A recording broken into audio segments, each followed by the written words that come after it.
है आप सबका हमारे यूट्यूब चैनल हिंदी ज्ञान श्रृंखला में। जैसा कि हम लोग इस समय रीतिकाल पे विशेष रूप से चर्चा कर रहे हैं।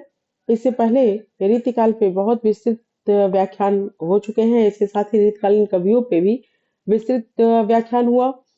रीतकालीन कवियों पर आधारित जितने भी आलोचनात्मक प्रश्न बनते हैं, दीर्घ प्रश्नोत्तरी पर भी विशेष रूप से चर्चा हुई। इसके साथ ही अब इस समय जो चल रहा है वह एक शब्द में उत्तर की श्रृंखला चल रही है।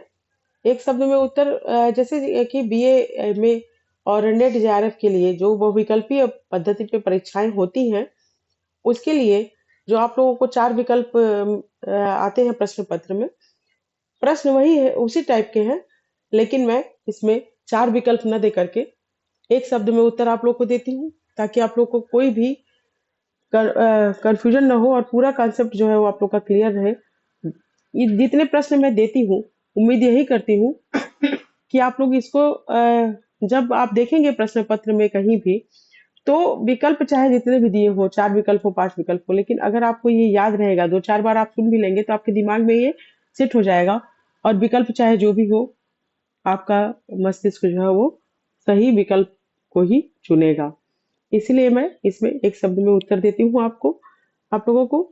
चलिए शुरू करते हैं आज का ये सेशन। इससे पहले 2 हो चुका है, 2 श्रृंखला जो है प्रश्नोत्तरी एक शब्द में उत्तर की हो चुकी है। आज ये तीसरी कड़ी है। चलिए शुरू करते हैं। एक बहुत ही प्रसिद्ध पंक्ति से शुरू करते हैं। यह प्रेम को पंथ कराल महा, तलवार की धार पे धावनो है। यह पंक्ति किस कवि की है? यह प्रेम को पंथ कराल महा, तलवार की धार पे धावनो है। यह पंक्ति जो है वह घनानंद जी की है। घनानंद जी ने इसको लिखा है। अगला प्रश्न देखते हैं। यूरोप में बिहारी सतसई के समकक्ष कोई रचना नहीं है। यह कथन किस आलोचक का है? यह कथन जो है वह ग्रियर्सन का है। उन्होंने कहा है कि यूरोप में बिहारी सतसई के समकक्ष कोई भी रचना नहीं है। यह ग्रियर्सन का कथन है। अगला प्रश्न देखते हैं। व्यंग्यार्थ कौमुदी के रचनाकार कौन है? व्यंग्यार्थ कौमुदी के रचनाकार प्रताप सिंह है। अगला प्रश्न देखें। चंडी चरित्र के रचयिता कौन है? चंडी चरित्र के रचयिता गुरु गोविंद सिंह जी हैं। इसके बाद देखिए, नवरस तरंग नामक ग्रंथ के रचयिता का नाम बताइए। नवरस तरंग के रचयिता जो है वह बेनी प्रवीण जी हैं। अगला प्रश्न देखिए। वेदी प्रवीण की भाषा को आचार्य शुक्ल ने किसके समकक्ष बताया है? वेदी प्रवीण की भाषा को आचार्य शुक्ल जी ने मथिराम के समकक्ष बताया है।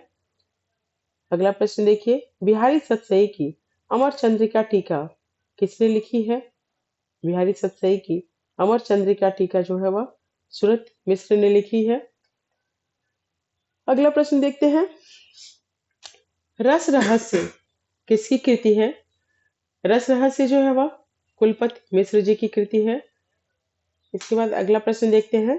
राधा सुधा शतक नामक ग्रंथ के रचयिता कौन है?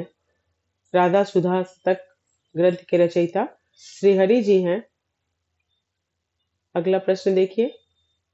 द्विजदेव का वास्तविक नाम क्या है? द्विजदेव का वास्तविक नाम दीनदयाल गिरी है। दीनदयाल गिरी उनका वास्तविक नाम है और द्विजदेव के नाम से लोग जानते हैं। अगला प्रश्न देखते हैं। श्रृंगार लतिका किस कवि की रचना है? श्रृंगार लतिका जो है वह द्विजदेव की रचना है। श्रृंगार लतिका के रचयिता जो है वह द्विजदेव है। अगला प्रश्न देखते हैं। गोरेलाल पुरोहित किस कवि का नाम है? गोरेलाल पुरोहित लाल कवि का वास्तविक नाम है। अगला प्रश्न देखते हैं। लाल कवि ने छत्र प्रकाश ग्रंथ में किस छंद का प्रयोग किया है? लाल कवि ने छंद प्रकाश ग्रंथ में दोहा और चौपाई छंद का प्रयोग किया है। अगला प्रश्न देखते हैं। लाल चंद्रिका का नाम, लाल चंद्रिका के नाम से बिहारी सतसई की टीका किसने लिखी है? लाल चंद्रिका के नाम से बिहारी सतसई की टीका जो है वह लल्लू लाल जी ने लिखी है। अगला प्रश्न देखते हैं। आनंद रघुनाथ नाटक के रचनाकार कौन है? आनंद रघुनाथ नाटक के रचनाकार जो है वह विश्वनाथ सिंह जी हैं। अगला प्रश्न देखते हैं। रसराज के रचयिता कौन है? रसराज ग्रंथ के रचयिता जो है वह मतीराम है। अगला प्रश्न देखिए।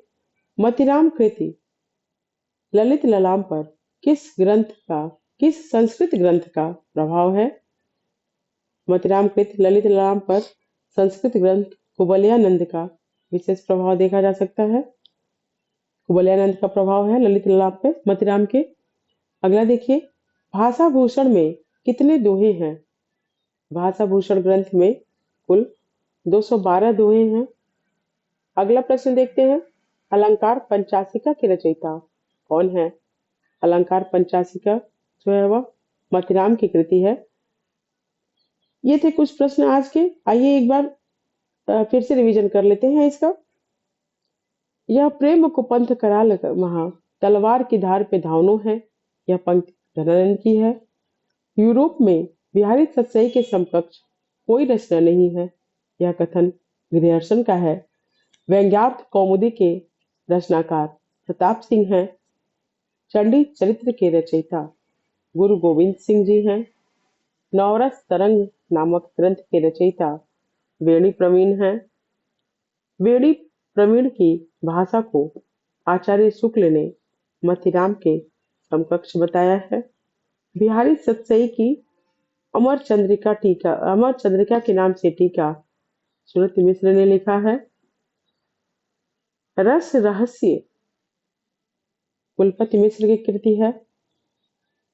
राधा सुधा शतक नामक ग्रंथ के रचनाकार श्री हरि जी हैं। द्विजदेव का वास्तविक नाम दीनदयाल गिरी है। श्रृंगार लतिका द्विजदेव की कृति है।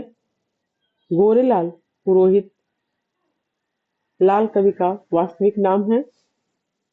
लाल कवि ने छत्र प्रकाश ग्रंथ में दोहा और चौपाई छंद का प्रयोग किया है। लाल चंद्रिका नाम से बिहारी सतसई की टीका लल्लू लाल जी ने लिखा था। आनंद रघुनाथ नाटक के रचनाकार विश्वनाथ सिंह जी हैं। रसराज के ग्रंथ के रचयिता जो है वह मतीराम जी हैं।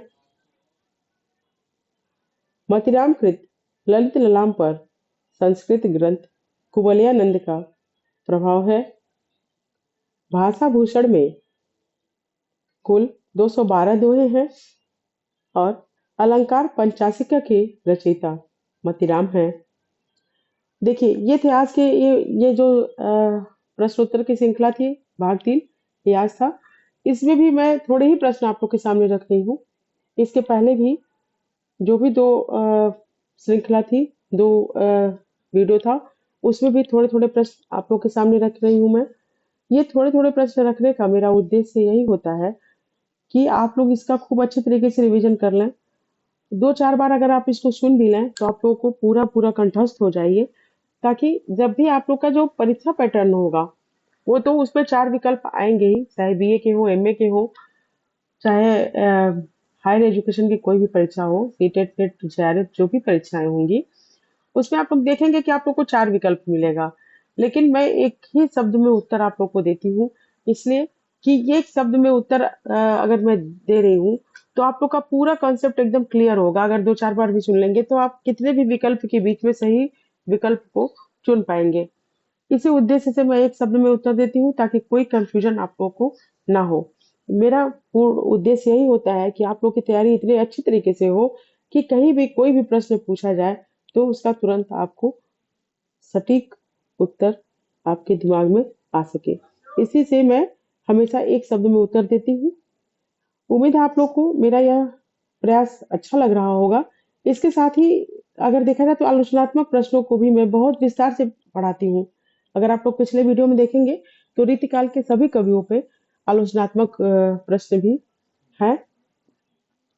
तो आप लोग उसको ध्यान पूर्वक पढ़िएगा। और ये जो एक शब्द के उत्तर की श्रृंखला है इस पर आप लोग विशेष ध्यान दीजिएगा।